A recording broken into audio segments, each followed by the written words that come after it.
Olá, eu me chamo Isaac Torquato.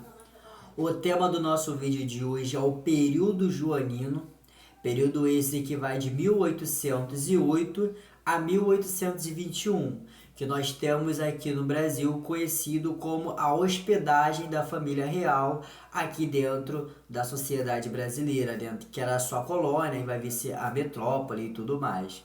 É, eu sou Isaac Torquato, tenho formação em História, e eu vou falar um pouco sobre esse processo, o que foi esse momento dentro da sociedade brasileira que é conhecido como período joanino. E aí nós vamos entrar em alguns pontos específicos, né? E o que é importante destacar? Que o período joanino, né, ele vai ser a chegada da família real no Brasil. E por que a família real ela vai vir para o Brasil, né? Lembrando que a sociedade, né, a Europa, ela estava passando pelo que nós conhecemos como guerras napoleônicas, né? Ali por Napoleão Bonaparte, que vai de 1785, né? 1799, desculpa, até 1815, o período do consulado, o período do império, enfim, tem um vídeo aqui no canal já explicando sobre isso.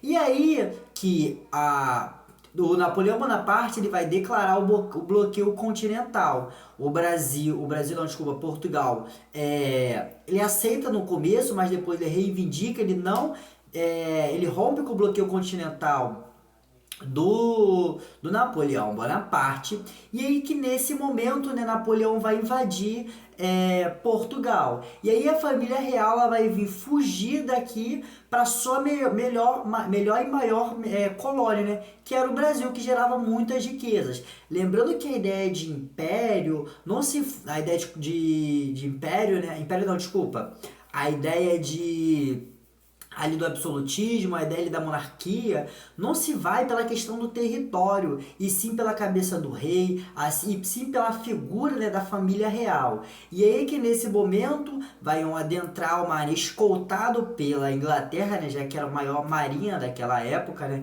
e aí eles fizeram alguns tratados entre eles, e eu vou explicar isso ao longo do vídeo, e aí que vai chegar no Brasil com uma corte, né, vai chegar a família real inteira, que é nesse momento que a gente conhece elas aqui no Brasil como período joanino, né? A chegada da então família real que era comandada, né, por Maria I, que naquela época era rainha, que mais pra frente foi chamada como louca, né? E nessa época, Dom João VI ele era só um regente.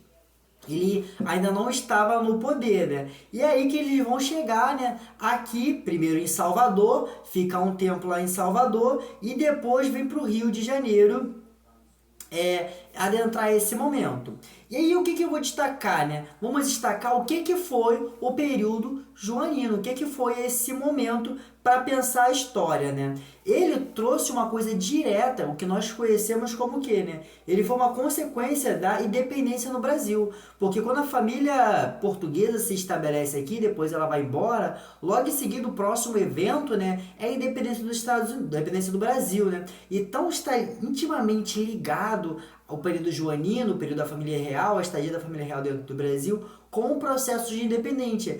É como uma causa e consequência, uma coisa uma ligada à outra. Isso é importante para pensar uma característica desse período, né?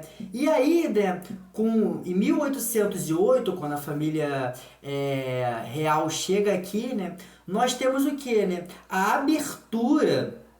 Nós temos a abertura dos portos para as nações, né? Então, agora, antes, né, tínhamos o Pacto Colonial, a colônia não podia comercializar com a metrópole, com outras potências, mas só na teoria, na prática comercializava assim, né?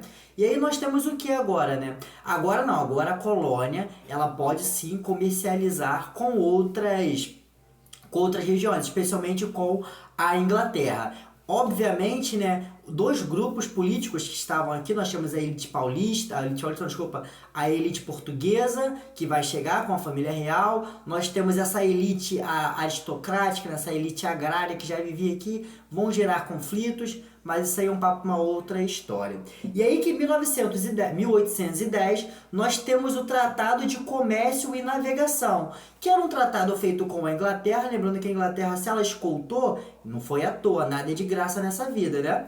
E aí quando a Inglaterra escolta a Portugal, né, eles vão estabelecer esse tratado de comércio e navegação, né, o que nós conhecemos mais como Tratado de Panos e Vinhos. E o que esse comércio ele vai dizer, né? Que os produtos ingleses que chegavam aqui, eles não sofriam um impostos tão alto, né? Cerca de 20, eles não eram taxados de forma muito alta, 24% desses impostos, né, de porcentagem, não tinha uma porcentagem muito grande em cima dos impostos, né? E aí nesse momento que o Brasil começa a adentrar muitos e muitos e muitos produtos ingleses, nesse momento que a gente já viu charge, que inclusive já até caiu no Enem, ou se eu não me engano, na UERJ, sobre questões falando sobre, tinha um esqui, aquele negócio que deslizam em neve, coisas lá da Europa, aqui as pessoas comprando, porque estava muito fácil você comprar, até porque não tem imposto, fica mais fácil de comprar. E aí que vai adentrar, as pessoas compravam um caixão, compravam um monte de coisa. Por quê, né? Porque não tinha um imposto. Chegavam no Brasil, um monte de... não tínhamos aquela proteção alfandegária, né? E aí as pessoas compravam e adentravam. Isso daí trouxe o quê, né? Trouxe uma vantagem para a Inglaterra. Além disso, né, nós temos também, né, o tratado, como eu disse para vocês, né, de aliança e amizade. A Inglaterra vai fazer o quê, né? Um tratado com o Brasil, onde o Brasil, em alguns tempos, ele tem o quê, né? Que abolir a escravidão dentro do Brasil. E aí que vai gerar uma insatisfação com essa elite rural, com essa elite agrária, aristocrática. Por quê? Porque o recurso dele vinha da escravidão. Lembra que a escravidão é lucrativa? Só que, claro, a Inglaterra ela não pensava a abolição da escravidão por questões humanitárias. Lembrando que a Inglaterra estava passando pela segunda fase já da Revolução Industrial. E aí a Revolução Industrial tem dentro do seu caráter, né, que o quê? Escravo não consome. Então a gente precisa gerar mercadores para o capitalismo funcionar. E se a gente está fazendo um tratado com uma sociedade escravocrata, o capitalismo ele não se sustenta. Ele precisa de novas o quê, né? Ele precisa de pessoas para comprar, para movimentar esse capital. Então ele vai propor que o Brasil, ele o quê, né? Ele adere a esse processo de abolição da escravidão. E aí que nós temos também várias leis, as chamadas de lei para inglês ver, né?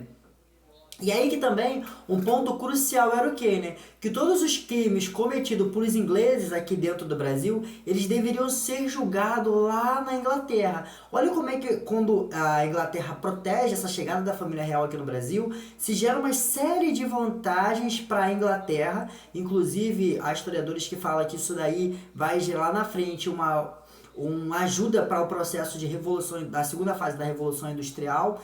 O Brasil meio que ajuda a Inglaterra diretamente esse processo de Revolução Industrial, né? Só que vai gerando uma série de vantagens para a Inglaterra, para ela pensar esse momento histórico. Além disso, né, nós temos o que, né? As características que é fundamental quando nós falamos de período joanino. E que características são essas? Quando a família real vem para o Brasil, ela não vai vir e vai pensar, eu vou embora amanhã. A gente vai se estruturar aqui, né? E aí que dentro dessa estrutura nós tivemos o que, né? A criação da Guarda Real, a Guarda Nacional, né? E o que era essa guarda, né? Ali em 1808, né? Ela existia para proteger, né, a corte portuguesa.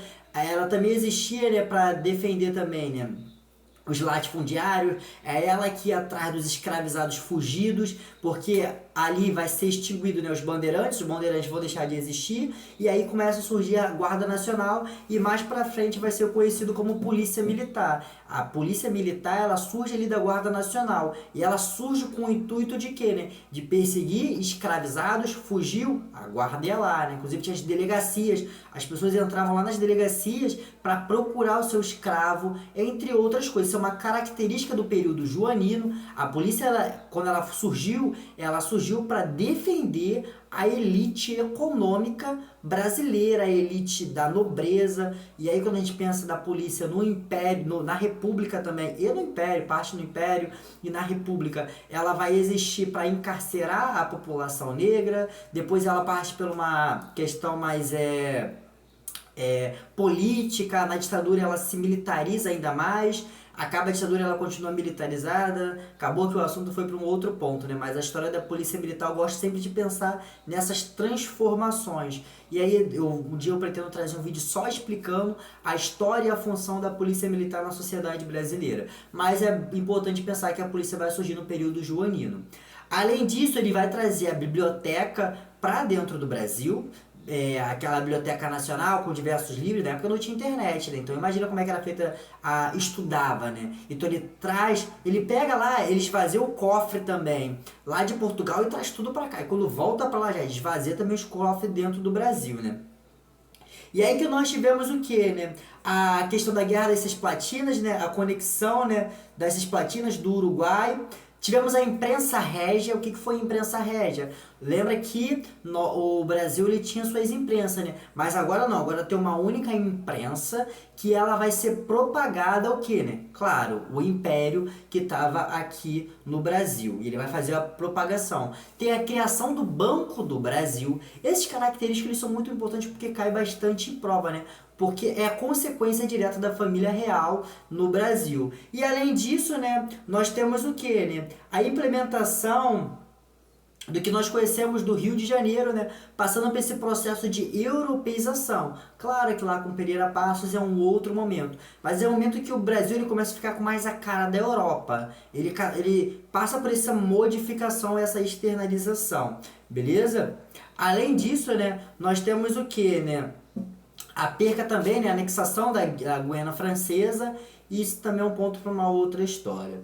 E aí, durante esse período, né, joanino, nós tivemos também a crise do período. E essas crises ela levou a diversos pontos para imaginarmos a história, né? Em 1815, nós tivemos o quê, né? O Congresso de Viena. O Congresso de Viena, né, ele propagava o quê, né? Devolver as terras para o Napoleão caiu, né? E aí o que eles os territórios que Napoleão anexou agora tem que ser devolvido. Só que o rei português, né, que nessa hora já era Dom João, ele fugiu junto com a família real.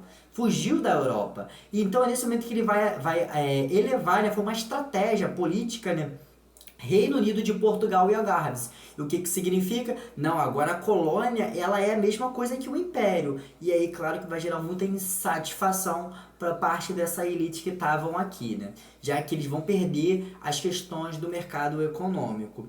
E além disso, né, como consequência, né, nós tivemos o fim do Pacto Colonial. Lembrando que o Pacto Colonial aqui na América Portuguesa era o quê? Né? Só pode comerciar metrópole e colônia. Agora, com o fim do Pacto Colonial, a colônia sendo atribuído como uma metrópole, nós temos ela de forma igualitária e já temos o fim do Pacto Colonial, né? E claro que em 1817 nós tivemos a Revolução Pernambucana e Liberal, como uma consequência direta desse movimento, já que a colônia portuguesa, né, a coroa portuguesa estava no Brasil e ele começou a extrair de outras colônias, de outros territórios, né, de outras províncias, o que, né, de outras capitanias, né, o que, os impostos. E aí que dentro desses impostos a capitania de Pernambuco vai se rebelar e vai conhecermos como Revolução Pernambucana. É um período curto da história do Brasil,